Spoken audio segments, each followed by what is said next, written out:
Good evening and thank you for being with us. The province is introducing new funding to bring improved bus service to communities across the Northwest. Transportation Minister Stephen Del Duca was in Thunder Bay today to announce a partnership between the Ontario Northland Transportation Commission and existing private carriers. Del Duca also brought word of a new community transportation grant program to help municipalities provide more travel options to residents. Many people need and rely on transportation service connections to access essential services like healthcare, to get to and from appointments, or frankly to visit family. Once a day, round-trip inter-community busing is coming to the region, including to underserviced municipalities like Fort Frances, Atikokan, Red Rock, Red Lake, and others. The provincially run Ontario Northland Transportation Commission, which provides bus service to much of northeastern Ontario, is partnering with existing private carriers like Thunder Bay-based Casper Transportation to improve service across the Northwest. The ONTC, in collaboration with existing private carriers, will launch new routes and schedules in the coming months. One round trip per day will run 5 days a week along these new routes, with ridership being monitored to meet the changing needs of northern passengers. It will allow somebody to go from Thunder Bay to Cochrane, or Cochrane to Winnipeg, or Fort Frances. The government has also launched a new community transportation grant. Starting now, underserviced municipalities will be able to apply for a share of $30 million, up to $500,000 each, to connect its residents to existing transportation routes.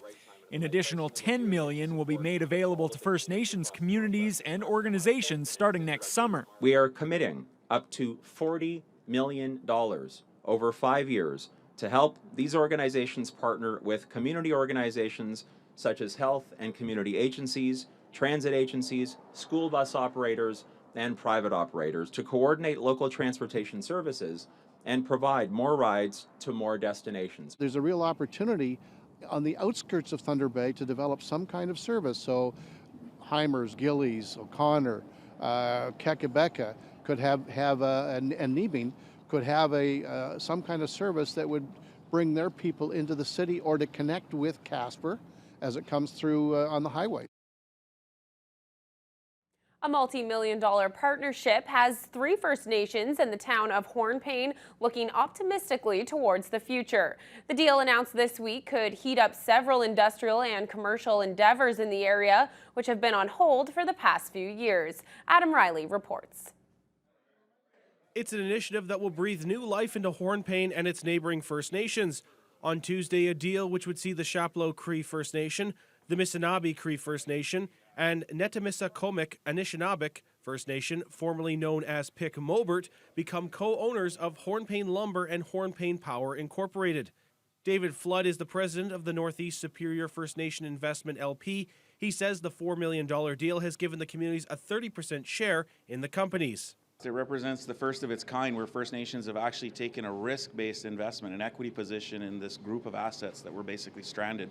The sawmill was in bankruptcy. The cogen here that's alongside the sawmill went into receivership. It's not just a partnership arrangement for employment opportunities and side business arrangements, which also exist, but they're actually owners in the enterprise as well. Jason Gauthier is the chief of the Missinaba Cree First Nation. He says they knew of the dire situation the mill was facing and has high hopes of the success from this multi-party collaboration. Moving forward, I think that we just have to be very active in what's happening. We have to always, keep our fingers on the pulse of what's happening up here at Hornpain, and I think that it'll be very, very successful.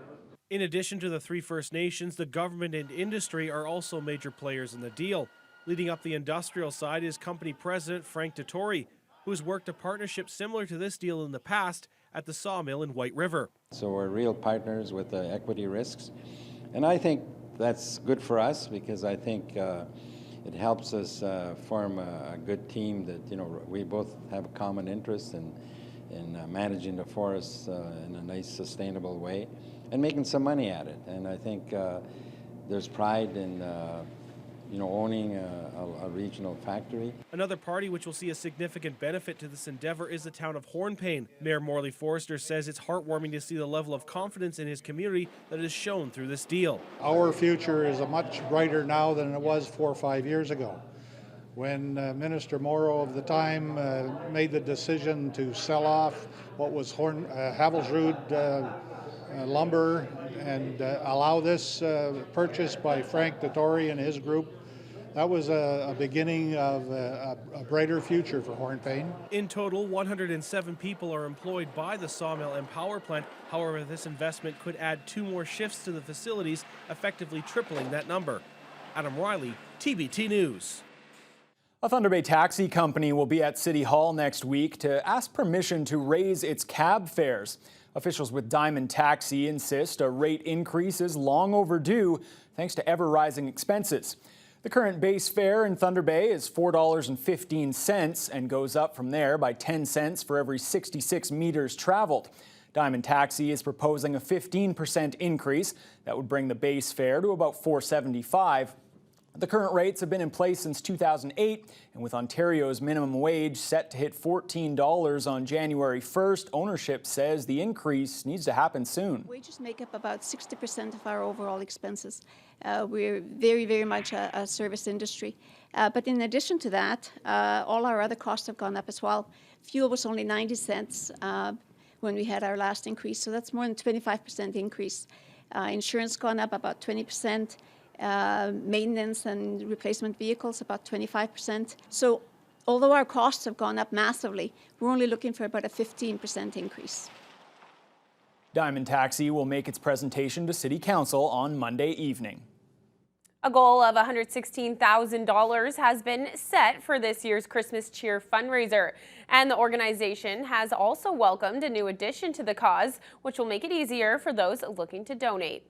The kickoff for the Cheer Fund was held at the CLE today. This year's campaign will incorporate a texting feature where people can text in their donations. Christmas Cheer provides hampers of food and presents to residents and families who need a hand around this time of year.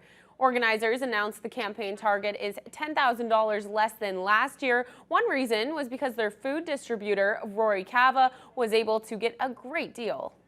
They might not be able to afford a turkey, so we're going to put the turkey in. Rory got a phenomenal deal on the price of turkeys for us. And so you know what? We're taking advantage of that, and we're saying to the people in Thunder Bay, we're not going to pretend that we need more money. We're going to make it we're telling you exactly what we need to make it happen. And aside from texting, residents looking to donate can also drop off contributions to the Christmas Cheer Fund office at the CLE grounds, as well as a number of other locations. The hampers will be handed out on December 19th and 20th. The Wynne government is being accused of campaigning through revamped hydro bills. The NDP say the Liberals are using the new bills to promote their party and their programs. Paul Bliss has the details. Hot on the heels of the release of the newly designed hydro bills, anger over some prominently featured graphics. Our hydro system should be putting people first. NDP leader Andrea Horwath says this box on the bills is Liberal campaign messaging. It's the second largest feature on the bill and shows how much you are saving thanks to the Liberal 25% cut to electricity prices.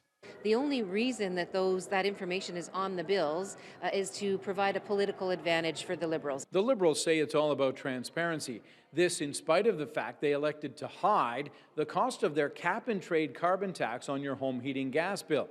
The opposition says the only thing transparent here is Liberal self-interest. In fact, the Liberals passed a regulation forcing hydro utilities to boast about the 25% discount. The passage reads in part a requirement that LDCs provide a customer-specific dynamic calculation of savings associated with the Fair Hydro plan for each billing period invoiced. So this is just a sort of a ploy by them, and I think it's cynical, but I don't think taxpayers and ratepayers are buying it anymore. We asked the energy minister if he was going to order hydro companies to show similar graphics when the prices go up. We don't want to overcrowd the bill to make it confusing, because that's what we're hearing right now from many customers, is the bill has so many pieces on it that it's hard to understand. The government says price increases are usually well publicized in the media, so the info doesn't necessarily need to go on to the monthly bills. Paul Bliss, CTV News, Queen's Park. Northwestern Ontario youth battling psychosis now have a new project aimed at improving their mental health. A collaborative effort called North Beat was launched today to get youth in our district the proper services they need. Our residents and agencies gathered to welcome a new collaboration to the community. St. Joseph's Care Group and North Beat are partnering together for the benefit of youth with mental health issues. The project's based at St. Joe's Center for Applied Research. It came to fruition thanks to an $880,000 grant from the Ontario Trillium Fund. The focus on mental health has improved greatly over the years, but still needs a lot of growth. Discussing mental health issues than we were certainly 10 years ago, and so that's a good thing. And so it has presented us now with more people coming forward with their issues and looking for help. What if the system can be coordinated and organized so that their pathways are easier? What if youth get the help they need when they need it? What if there is no crisis call because youth are believed the first time they reach out for help? The launch came during the second day of North Beat's workshop, where a number of different groups came up with the strategies for the next 4 years. The Alzheimer's Society of Thunder Bay has begun selling tickets for its new raffle. The fundraiser is a lead-up to Alzheimer's Awareness Month in January. It's a 50-50 raffle. First prize money could climb as high as $9,500. Half the proceeds will go to the winner and the other half to support charity programming.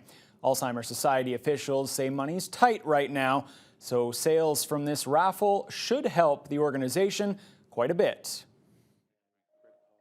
We were the only Alzheimer's Society in the entire province last year out of 30 societies to receive a cut in our funding.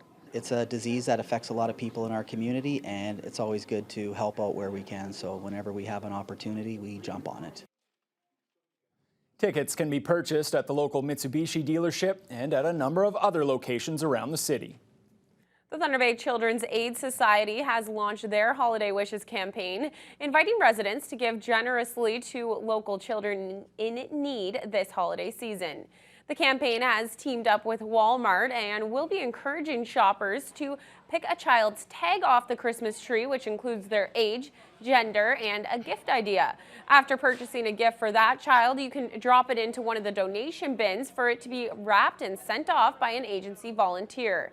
CAS Executive Director Brad Bain says this is the 28th year for the campaign.